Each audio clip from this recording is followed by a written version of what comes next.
নতুন ভিডিও নিয়ে চলে এলাম। তারমা সাউন্ড তুল্লা নতুন ভাড়া যাচ্ছে, নতুন ফিল ফার্স্ট ফিল 15 ইঞ্চি সেটা 5টা 5K দিয়ে। প্রথম ভাড়া হচ্ছে কালপাহাড়ি বলগোনা আছে না তো সবাই, বলগোনা কালপাহাড়ি।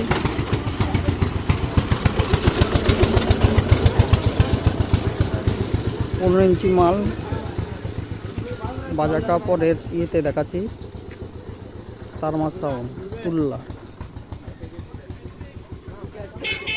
সবাই তুল্লো চেনো, ওই তুল্লোর সেট নতুন 15 ইঞ্চি 5টা 5K দিয়ে। এই পাখির ছেলেরা নিতে এসে মাল লোড হয়ে গেছে, এই গাড়ি ছাড়বে, কালপাড়িতে বাজবে প্রথম ফিল।